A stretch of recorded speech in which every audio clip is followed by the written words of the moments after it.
Okay, so as we continue of our studies, ay nandito pa rin po tayo. Ang ating pinag-aaralan ay very, very relevant. Even up to this time, na kung saan wala yung ating mga samahan. Alright? So makikita natin na nandito pa rin tayo sa paksa kung saan ang si Satan ay kinaya. Si Jesus Christ, na kung talagang ikaw ay totoong Diyos, gawin mo tinapay itong bato. So makikita natin, doon sa mga pinag-aralan natin na hindi lang sa tinapay na bubuhay ang tao.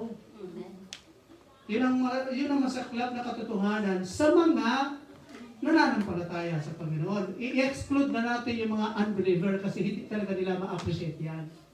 Hindi talaga nila alam yung turo na yan. Unless one day, they will encounter Jesus like Paul, na kung saan nag-encounter silang dalawa at doon na bago lahat ang calling kung saan pinili siya ng Panginoon para ganapin ang kanyang ministeryo.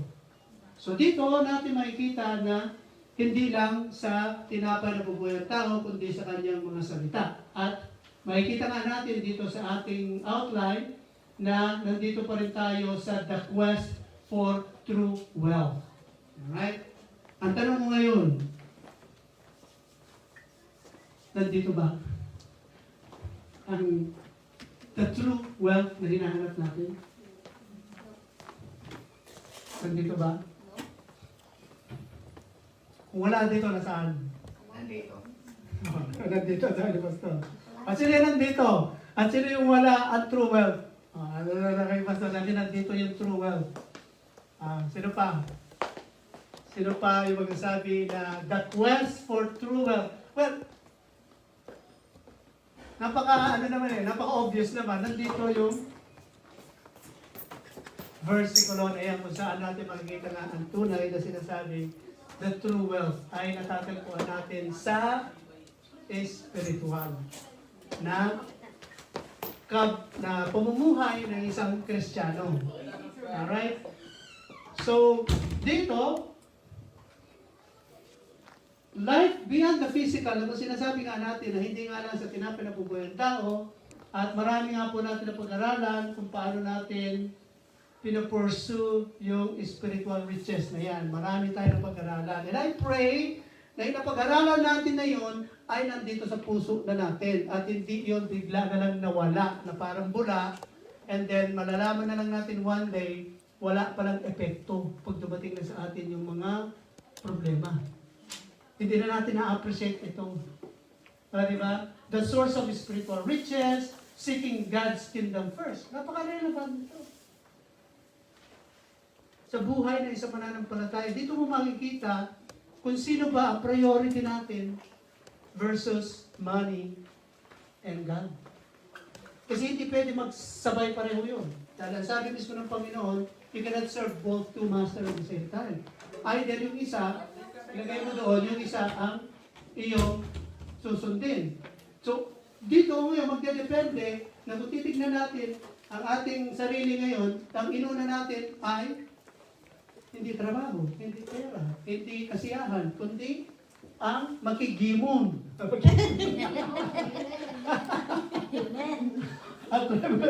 Kasi yun ang ibarabas ngayon. Magsalita ng Ilocano, makigimon. Makigimon. So, yun ang pinili natin ngayon. That because we believe and we trust the Lord na kapag itong ginagawa natin, then spiritual blessing will flow.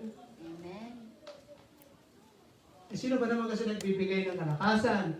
Sino ba nagbibigay ng blessing sa atin? Kundi ang Panginoon Diyos, meron pa ba? Wala naman. So in return, God will bless us because we serve Him. We commune with Him. We give on Him. I mean, it is a relationship between God and man. Doon nakikita kung alin ang ating priority sa buhay. So as we continue, pinag-aralan natin last time yung developing spiritual discernment. So as a quick review, Ano yung natutunan natin sa developing spiritual discernment? Can anyone here tell us about ano yung natutunan natin developing spiritual discernment? Yung katanungan last time is that sino ba ang meron nito? Sino bang meron nitong spiritual discernment?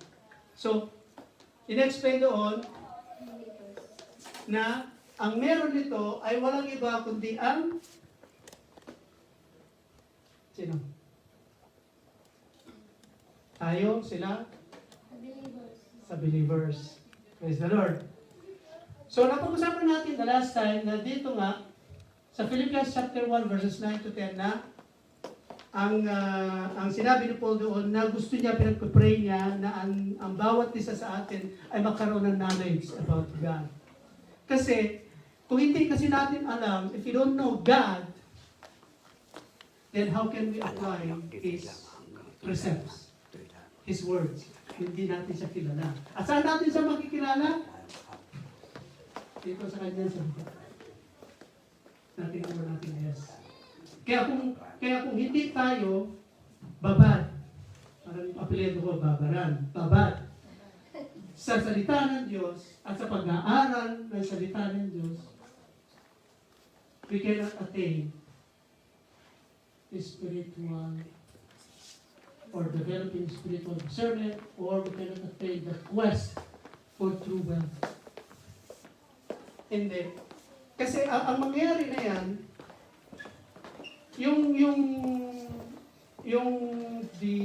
the acts of this world, kung ano yung binibigay ng kamunduhang ito, yun na yung tinatanggap natin at yun na rin yung ina-absorb natin at kahit alam nating mali, tama na siya. Kasi yun ang majority na sinasabi ng mundo. Di ba? So dito nga natin makikita na as we continue, finding contentment and peace. Ayan. Sino sa atin ngayon ang nakaranas na nito? Contentment. Hindi lang sa contentment, kundi meron pa siyang peace. Siguro, yung mga iba, they can identify or they can define contentment as a success. Personal success. Kasi, successful na ako. Malaki na sweldo ko, maganda trabaho ko, nasa Canada ako, etc. Content na ako. Meron akong pera sa bangko. At papatayo ako ngayon, meron akong project sa Pilipinas. So, contento na ako. How about peace? That's important. How about peace? May contentment, ang tinatanong dito, finding contentment and peace.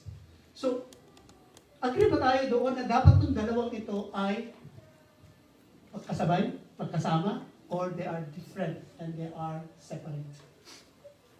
Pero sa atin dito makapagsabi din. Do we agree that this contentment and peace go together, or they are separate? Or it depends on how we perceive, how we experience, on how will be applied to ourselves. So, agree ba tayo na itong dalawang to, they come together or they are separate? Come together. They come together. Sino pa? Pag kontento ka, you have peace of mind. Amen. Agree ba tayo lahat doon? Kasi kung hindi, baka ibang definition yun ng kung anong contentment at kung ano yung peace. Kasi sometimes, sinasabi kasi ng kamunduhan na ang peace daw ay yung bagay na walang kaguluhan. Yung walang, kagaya dito, kukunti lang ang criminality. Sa ibang bansa, di ba, magulo doon, laging may mga patayan, laging mga, so, walang peace. Saan ngayon walang peace? Makikita natin saan? Israel saka sa Gaza. Walang peace doon kasi puro bakbakan. So those people will or can quest for peace. They are trying to find their peace. So ano sinasabi ng Biblia dito? Philippians chapter 4 verse 11 to 13. Nandito pa rin tayo sa pinag-uusapan natin na application of spiritual riches. Kung saan natin makikita na yung sarili natin na gumagana pa itong mga salita ng Panginoon. Ayan, finding contentment and peace. Ayan, ito yung ating versikulo kung saan natin ibabatay ang pag-aaral. Not that I speak in respect of want, for I have learned in whatsoever state I am, therewith to be content. I know both how to be abased, and I know how to abound. Everywhere and in all things, I am instructed both to be full and to be hungry, both to abound and to suffer need. At yung huling versikulo na yan, I can do all things through Christ which strengthens me. Amen. Tingnan natin kung anong context and historical background ito. Bakit sinulat ito ni Paul? Para mas lalo natin ma-appreciate, maintindihan natin itong versikulong ito. The Apostle Paul wrote the letter to the Philippians. Philippi was a Roman colony in Macedonia, populated by retired Roman soldiers and other citizens. Paul had a close relationship with the Philippian church, which he founded during his second missionary journey dun sa Acts chapter 16, verses 12 to 40. Makikita natin yung historical events doon. So ano ba purpose nitong letter na to? Kung bakit niya sinulat yan? Paul wrote this letter while he was in prison. Traditionally believed to be in Rome around AD 61 to 63. Ang panahon na yan. The letter addresses several purposes. To thank the Philippians for their financial support. To encourage them to remain steadfast in their faith. And to offer joy and encouragement despite his own imprisonment. Kaya nga itong Philippians na ito ay tinugulan itong the letter of joy. So ano bang specific na context ng Philippians chapter 4 verse 11 to 13? Sa verse 11, Paul emphasizes that he has learned to be content in any situation. His contentment does not depend on external circumstances but on his relationship with Christ. Dito naman sa verse 12, Paul describes his life experiences, mentioning that he has known both poverty and abundance. He has been through various circumstances, from having plenty to suffering need, and has learned to navigate them through his faith. Sa verse 13, dito kinunclude na ni Paul, concludes by stating that his ability to endure all situations comes from Christ who strengthens him. This verse highlights his reliance on Christ's power rather than his own. Dito makikita natin sa historical background na ang Philippians ay isang napaka-importanteng city sa Roman Empire, known for its strategic location on the Via Egnatia na sinasabi nila, yung tinatawag nilang Major Roman Road. I believe ito yata din kung saan nagkita sila Paul sa Jesus. The city had a mixed population of Greeks, Romans, and a small Jewish community. Wala pong sinagog ng panahon na yun. Kaya nga, si Paul lang ang kasama ng mga Jewish women kung saan sila pumunta doon. Dito sa imprisonment niya, it is a result of his preaching the gospel, which often brought him to conflict. So, despite being in prison, Paul's letters radiate joy and hope, demonstrating his unwavering faith. So ngayon, how do you find contentment and peace? So, finding contentment and peace is all about achieving a deep sense of fulfillment and inner calm in your life. It starts with acknowledging and appreciating what you already have rather than constantly chasing after more materials or elusive goals. So this involves a shift. It involves a shift in perspective. Kaya sinabi nga natin kanina, kung ang way mo to achieve contentment and peace ay matulog, di matulog ka. Kung ayaw mo nang pumasok sa araw na yan, dahil gusto mo lang magkaroon ng peace of mind, hindi mo ka pumasok. Wala ka bang kita. Wala kang kita. Katapusan ngayon. Aha, katapusan na yan, dami na namang bayarin. Okay. So, this involves a shift in perspective gaya na sinasabi nga natin, moving away from always wanting more towards recognizing the value in simplicity and gratitude. Aha. On a spiritual level, it often means connecting with your beliefs or practices that gives you strength and guidance. This could be, ano yun? Of course, prayer. Di ba? Minsan pag yung medyo nasa shake tayo, for us to find peace or contentment, mag-pray tayo. Ano pa? Meditation.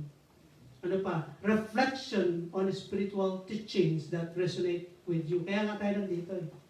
Dahil kailangan ng ating spiritual sustenance na makarinig ng salita ng Diyos para sa ganun ay mabigyan tayo ng uplift.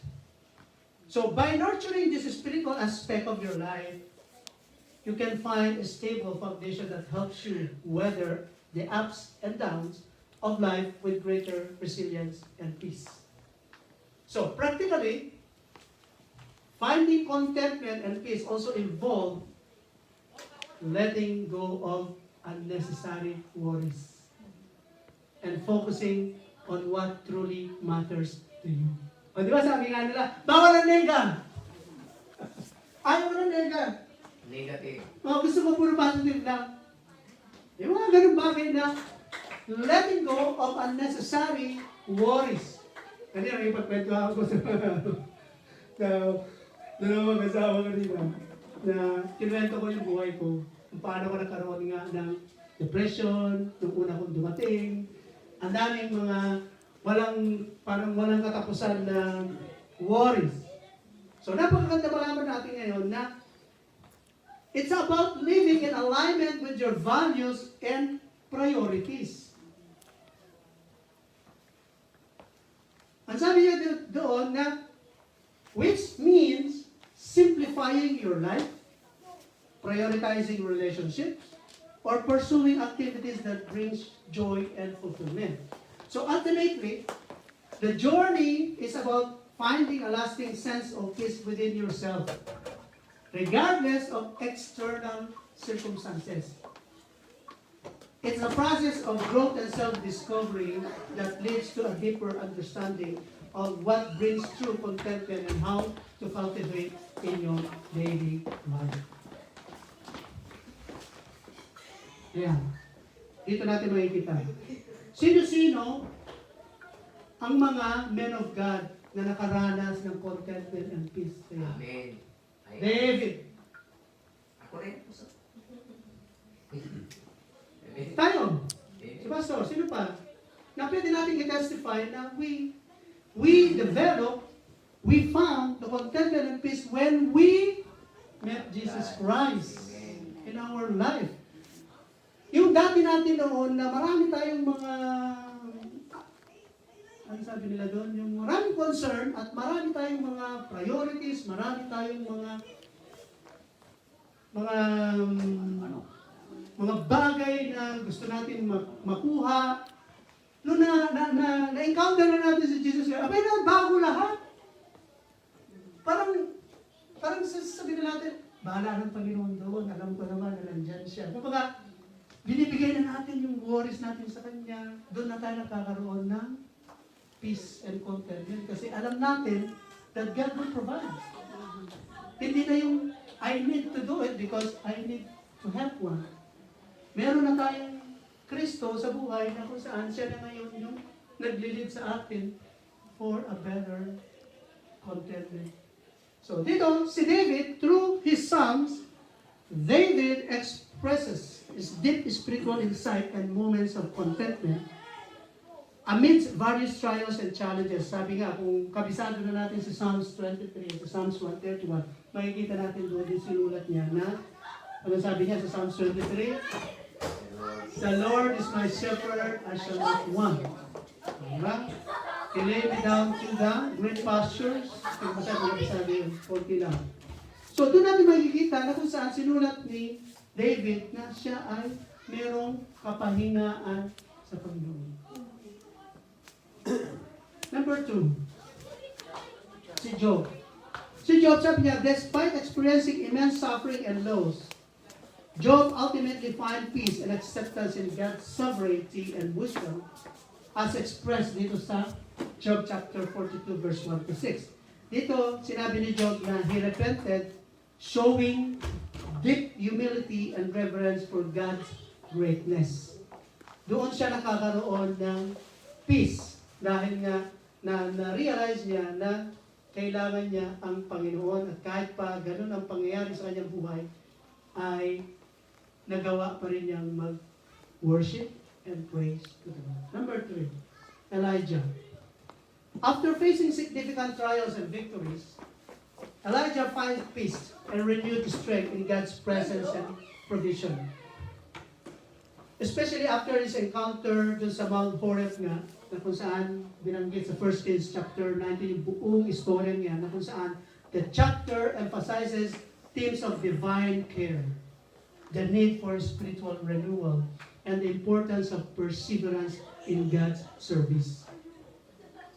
Number 4, si Daniel.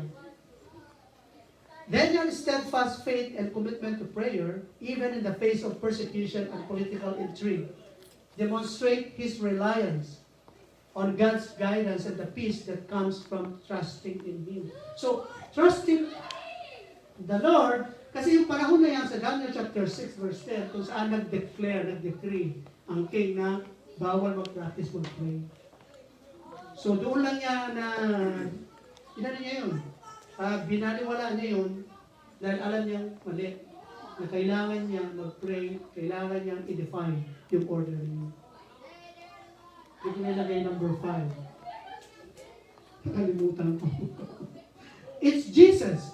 So throughout the Gospels, Jesus exemplifies perfect peace and contentment in His relationship with God, the Father. Kailan nangyari yun? Binanggit niya sa Matthew chapter 6, verse 25 to 34, kung saan doon niya nag-discourse, kung saan na huwag kayong mabahala sa inyong kakainin. Kung yung mga birds nga, binibigyan nila pagkain, how much more pa sa inyo na kayo ang pinaka-mahalaga sa Kanya. And His prayerful dependence on the Father na binanggit sa Luke chapter 22, verse 42. Now, contentment independent of circumstances. Ito yung ating pag-uusapan. Contentment independent of circumstances. Kaya ba natin yan? Na kung sakali man meron kang circumstances na yun na dinadala, makakatagpo po tayo ng contentment. Na sa kabila ng marami tayong utang sa credit card, line of credit, paano masabi content ko ka marami naman babayarin. Diba?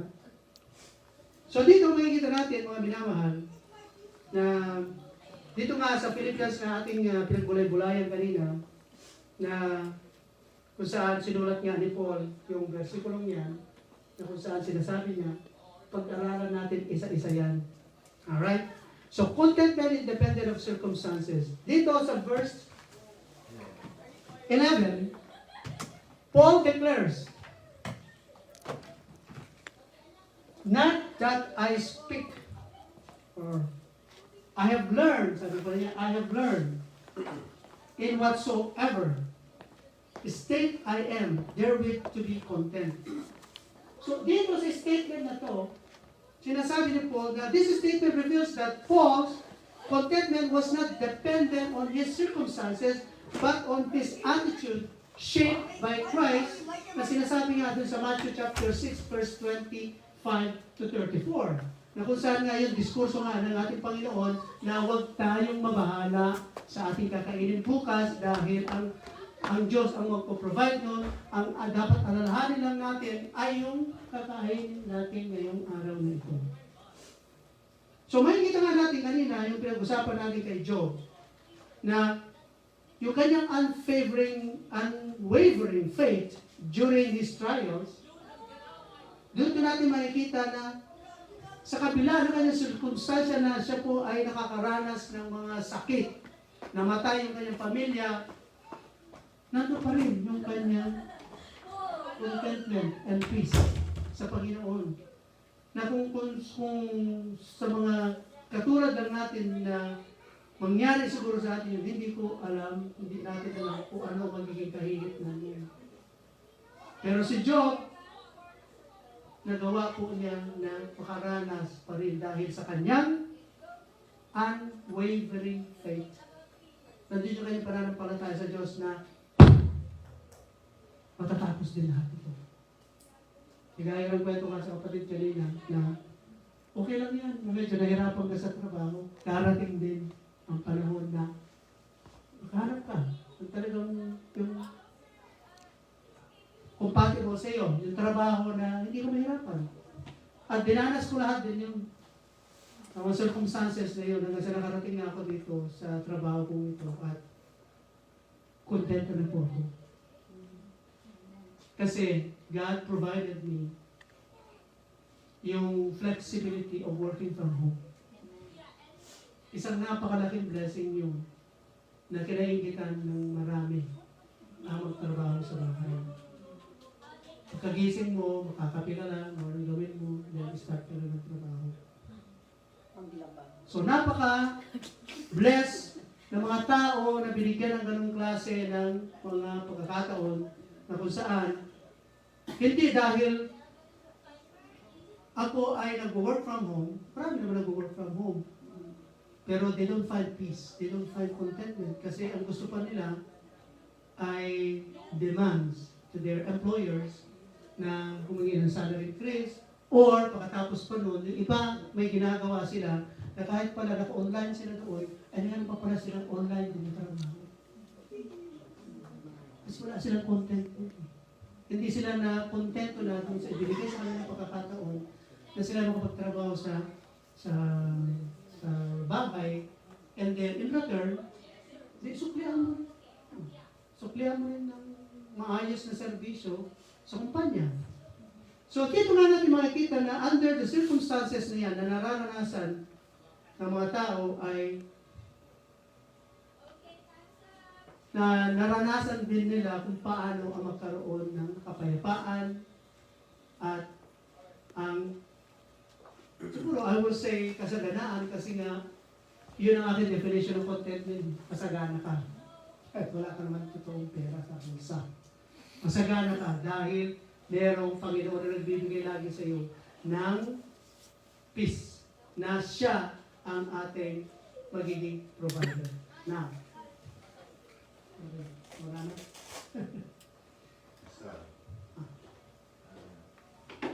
Gusto ko lang bigyan ng itong diin itong Philippians chapter 4 verses 10 to 20. Actual yan. Na si Pablo, may rason kung bakit siya ay naging kontento sa kanyang buhay. Kung bakit siya ay nagkaroon ng contentment at nagkaroon ng joy, nagkaroon ng peace. Hindi dahil sa kaya niyang ginawa yon. Hindi dahil siya ay apostle. No, may rason. Tingnan natin yung rason kung bakit siya ay nagiging kontento at nagiging masaya siya sa pagministro niya.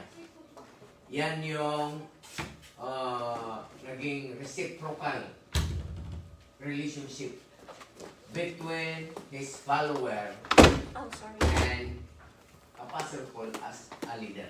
Tingnan natin. Yan mo sis,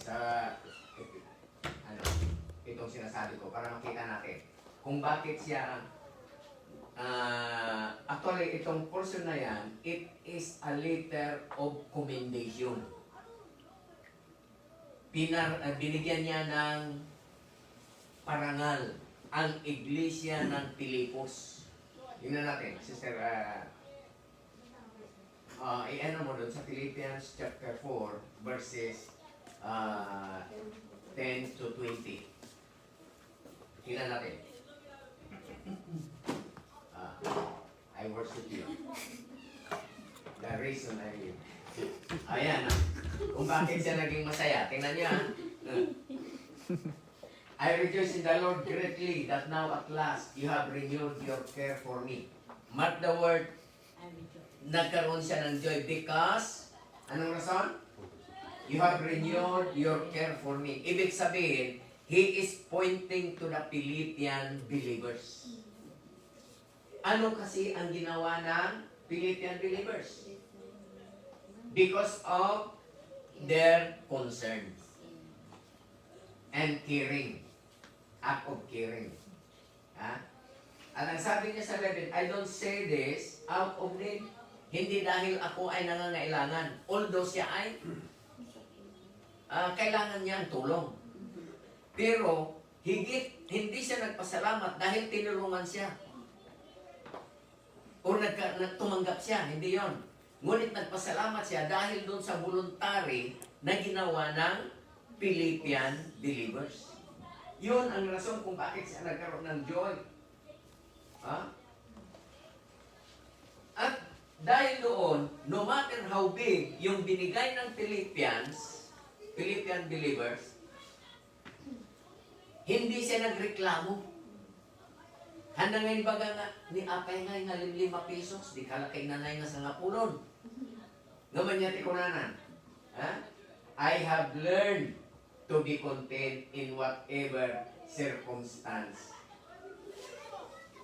since I am. So, ibig sabihin, kung ano yung there is, yun ang the best para sa kanya. Kung ano yung nandun, yun na ang meron. At kung ano yung meron, yun na ang the best. Hindi siya nagre-reklamo. At yan po ang natutunan ko rin bilang pastor. Ha? Kung ano yung mayroon, magpasalamat ka. Hindi yung, sis, tawagan mo. Dati pastor, away pastor, hindi naka-church. Tinawagan niya kayo. Hindi kayo nakadalo, sis. Oo, kami nakaumay. Ay, patuloy nyo na tayo tayo. Masapol ko. Hindi ganun si Paul. Kung ano yung there is, yun na ang the best. Okay, 14. Tingnan natin. Ito. 13 na, 13. Na I know both how to have little. O yan. Yung sinabi niya, I know both how to have little and I know how to have a lot. Amuna iti tumanggap iya basit, amuna matyado. In any and all circumstances. Ibig sabihin, kahit na nangangailangan siya, dahil yun ang circumstansya. Tingnan nyo yung grammar. Ha? Ngunit, kunti yung natanggap niya, kontento pa rin siya. Ha? Yun ang natutunan niya. The secret of being contented. Whether well-fed or hungry, whether in abundance or in need, I am able to do all things through Him who strengthens me. Na kahit na siguro si Paul noon, I presume to my studies, na imbis na kakain siya ng 3 times a day, natutunan niyang kumain ng 2 times a day. At hindi siya nagutom. Kaya siya, alam na niya na kahit gano'n ang sitwasyon, the Lord strengthens me. Di ba? Makita nyo, the Lord strengthens me. Kahit na magbirinda sana ako, hindi na ako nagbirinda. Dahil yun naman ang binigay nyo. Yeah. Makita nyo yung circumstansya? Ngunit the Lord strengthens me. Hindi siya nagreklamo. Okay, 14. you did well by sharing with me in my hardship. Itong Philippians Church, naging bahagi sila sa paghihirap ni Paul sa kanyang gawain sa ministry. Actually, ang sabi niya, no church shared with me in the matter of giving and receiving except you alone. Makita nyo, maraming churches na pinatayo si Paul in his first missionary journey and second missionary journey. Pero ang sabi niya, kayo lang na church ang tumulong sa akin, i-ano mo sa 15 ay 16, para makita natin kung saan siya noon. For even in Thessalonica, you sent gifts for my need several times. Not that I seek the gift, but I seek the fruit that is increasing to your account. Doon siya nasisiyahan na yung pagbibigay ng Philippians Church, hindi pala siya yung higit na nabiyayaan. Ngunit ang higit na nabiyayaan, yung Philippian Church. Kaya sabi niya, not in my account, but in your account. See? In your account. The fruit that is increasing to your account. Kaya kung ano yung binigay mo sa Panginoon, sa lingkod ng Diyos, hindi si Pastor Danny ang higit na nabiyayaan. Hindi si Pastor Rudy. Ang sabi ni Pablo, in your account, kayo ang higit na nabibiyayaan. Doon natutuwa si Pablo. Na nakinabang siya sa material blessing na kaloob ng Philippine believers, ngunit natutuwa siya dahil mas higit na sila ay pagpalain ng Diyos. Amen? Kaya kapag nagbigay tayo, huwag mong sabihin na loses mo yun. Kaya thank you sa mga nagbigay, kagaya ni Pablo, missionary, doon sa mga love gift ninyo sa ating pastor sa Pilipinas. Dahil sa pamagitan ng $10 mo aman, the Word of God is spreading, not only here in Toronto, but even in the Philippines. Amen. Makita nyo yun, kapatid. At sa paggawa nyo yan, sabi ni Paul, your account is increasing. So, yun lang. Klaro. Okay, so praise the Lord. Napakaganda. Salamat, Pastor. Talikan natin ulit yung ang ating pinag-uusapan pa rin ngayon ay nasa verse 11. Alright? Kanina, tinanong natin na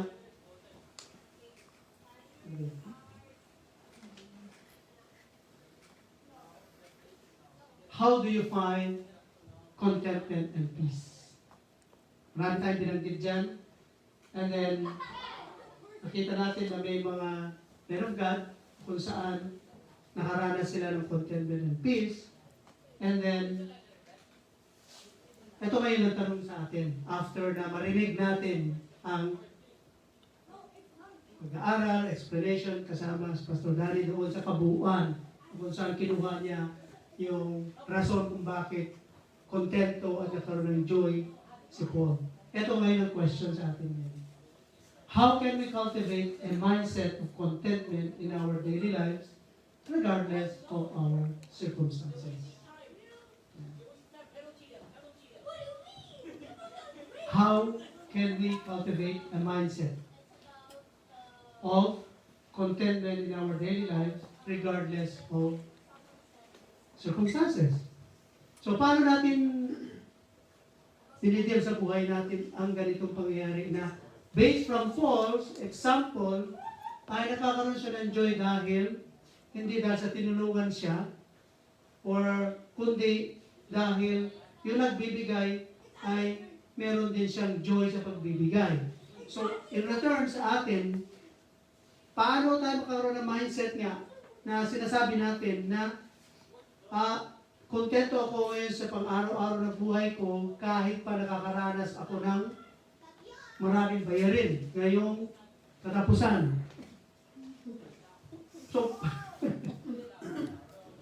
So how can we cultivate a mindset of this? Parang, kasi minsan ako din, pag ako nagbabayad na, sabi ko, masakit sa ulo. Masakit sa ulo. Pero, nagkakaroon tayo ng contentment kasi nga, I trust that God will provide more and more, and more, dahil nga, siya mismo, sa atin kasi, dahil tayo ay naglilingkod sa Panginoon, alam niya yung desire natin na kung saan, alam niya yung service natin, and in return, ipibless niya tayo sa mga gawain na yan, in one way or another, hindi man sa pera, kundi sa kalusugan. Kasi kung tayo ay ni-knock down ng kalusugan, kagaya nangyari minsan kay sister, na hindi siya makalakad, kailangan niya mag-take off. Okay lang sana kung mag-off ka, may bayad. E paano kung wala? So, we learn to be contented kasi nga, nakikita natin na tayo ay healthy. Na tayo ay may kakayahan para magtrabaho pa, para may pambayad tayo sa mga obligasyon. So, paano natin gagawin? Magkaroon ng mindset. Anyone? Na-apply natin sa sarili natin, nakaroon tayo ng mindset how to cultivate in our daily lives. Regardless kung ano man yung meron tayong mga pangangailangan o mga problema sa buhay na hindi pa natutugunan. Parang napakahirap na pagsabihin yung mga obligasyon, yung mga worries against how to fulfill it.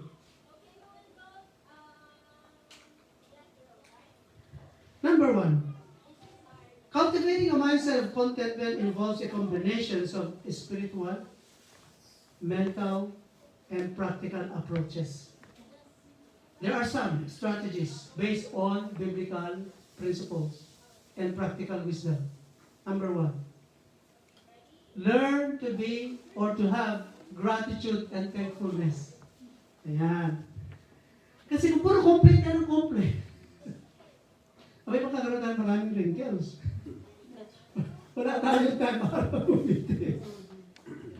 So that is one way to cultivate contentment and peace. Learn to have gratitude and thankfulness. So practice gratitude. Regularly count your blessings and express thankfulness for what you have. Doon mo na ma-appreciate na kontento ka kapag regularly count your blessings and express thankfulness for what you have.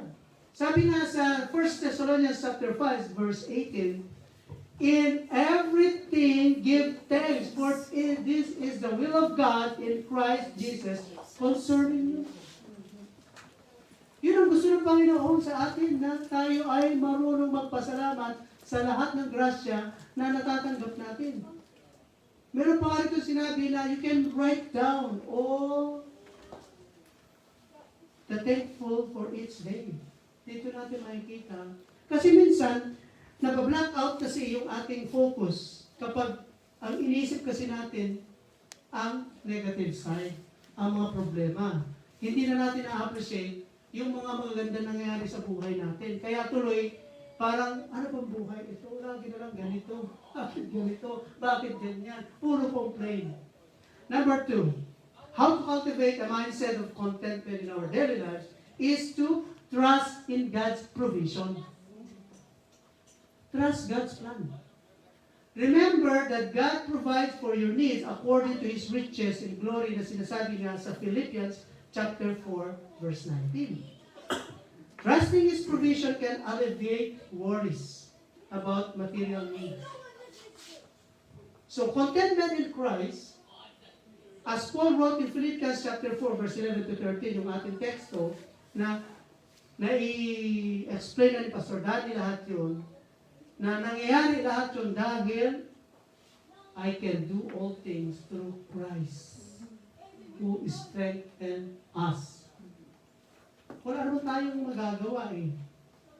Nangyayari lang yan nung tayo ay nag-trust sa Panginoon na meron siya, na siya ang magbibigay ng pangangailangan natin dahil siya mismo ang nagbibigay ng kalakasan sa atin.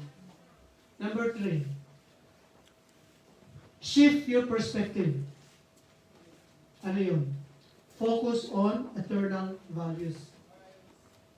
Set your mind on things above, not on earthly things. Sabi sa Colossians chapter 3, verse 2.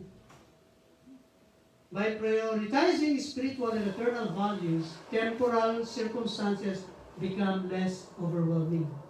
Kaya nga kanina, yun ang una nating ariba na kung saan makikita natin na ang shift ng perspective natin ay by prioritizing to attend this church.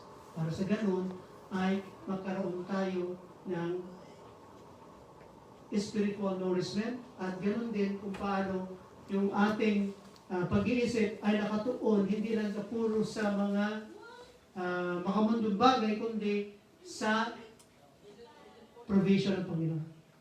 Number 4, how can we cultivate a mindset of contentment in our daily life regardless of our circumstances? Napaka-importante ito, prayer and meditation. Pray for contentment. Kung wala tayong contentment, pray for it. Tingin natin sa Panginoon na makontento tayo kung anong meron tayo. Ask God to help you develop a content and a thankful heart. Meditate on Scripture.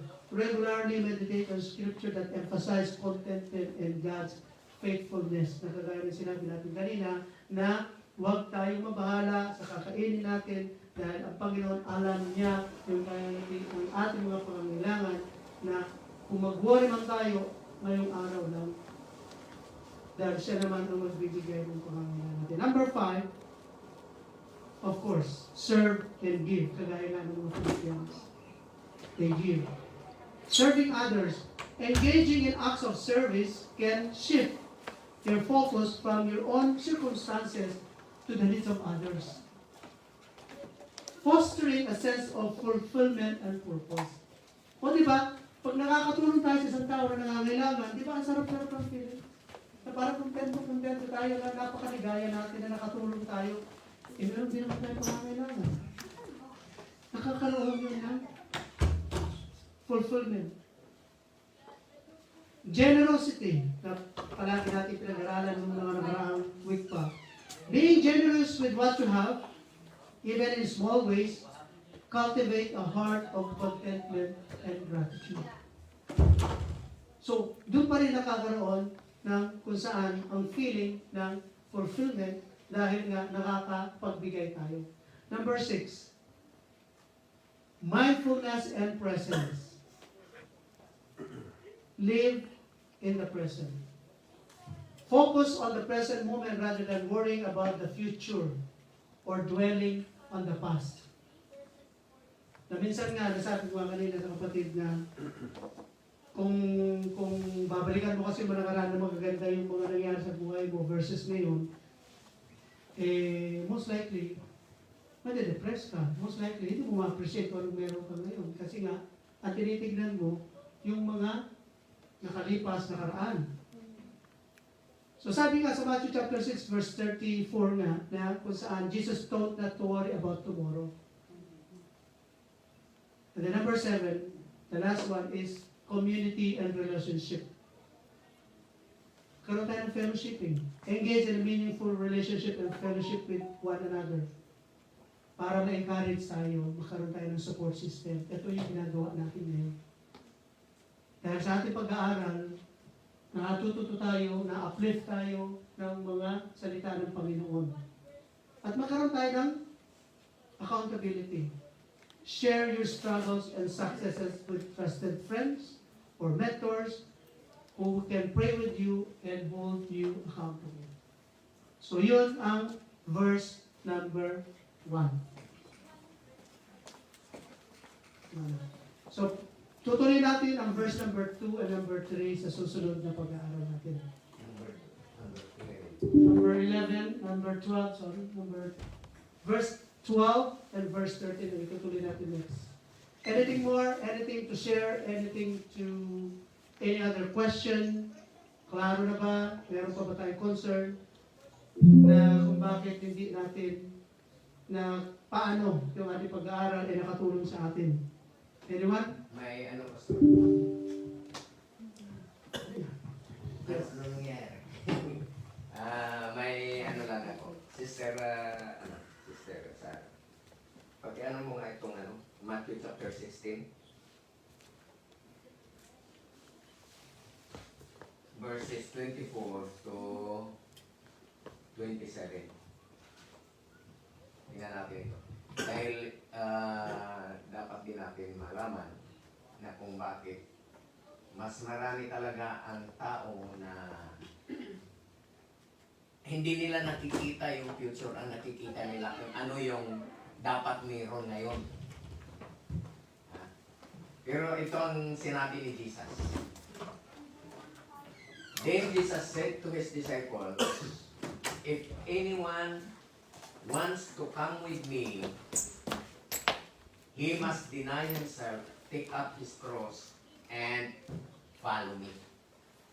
So, ang tanong diyan, ano ba yung cross na dapat mong dalhin? Para sa ganun ay maka-follow tayo sa Kanya. Sa 25,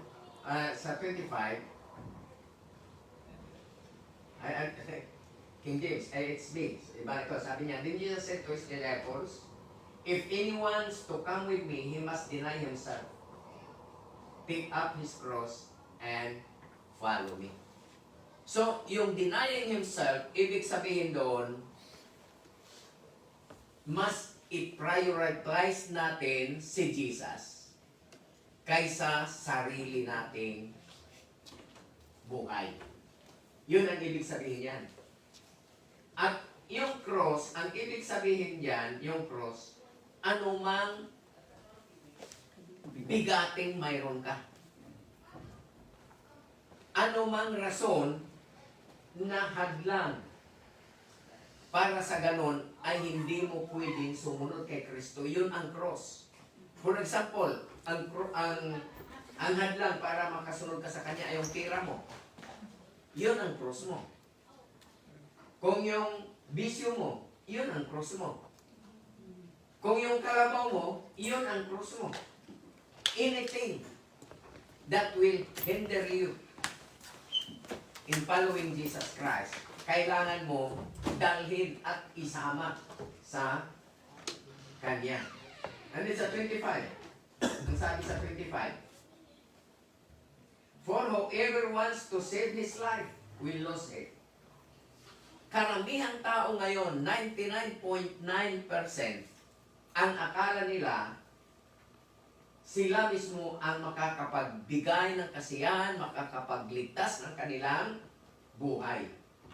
Ngunit anong sabi ni Jesus? Whosoever wants to save his life will lose it. But whosoever loses his life because of me will find it. Ibig sabihin, kahit pala mamamatay tayo dahil sa Kanya, may buhay. Kaya ang sabi niya kay Lazaro noon,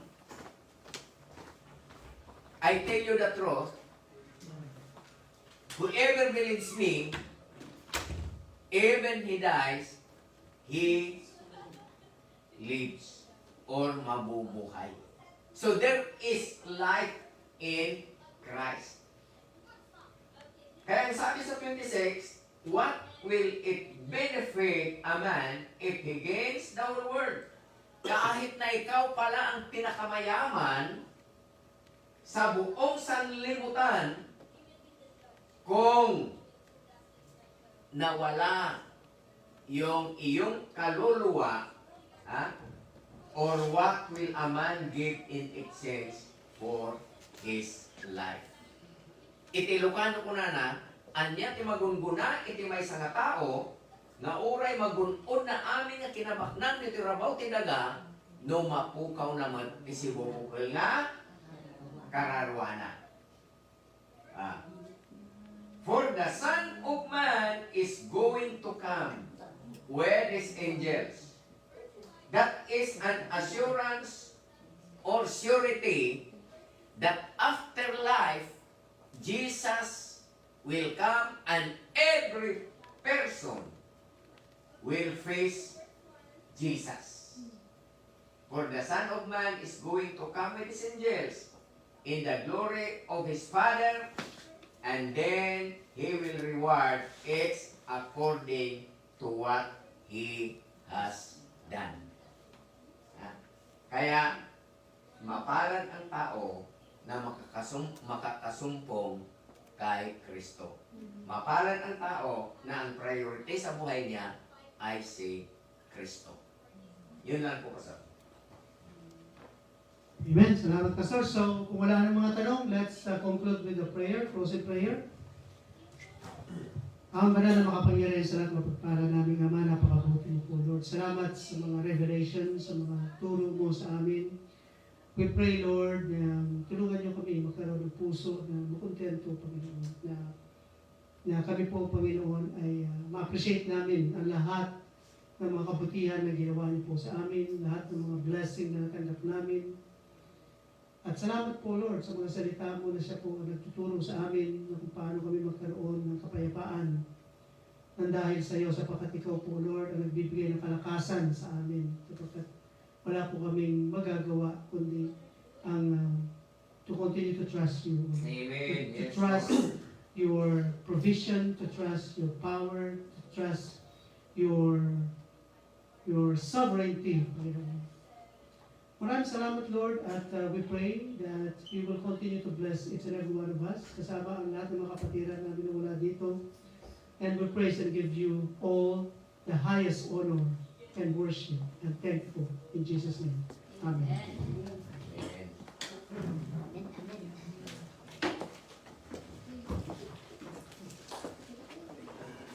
Okay, so we will take a break and we will back after or in 5 minutes. Take 5 minutes break.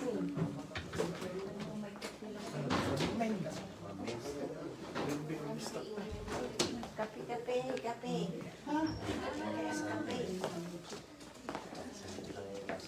Kape.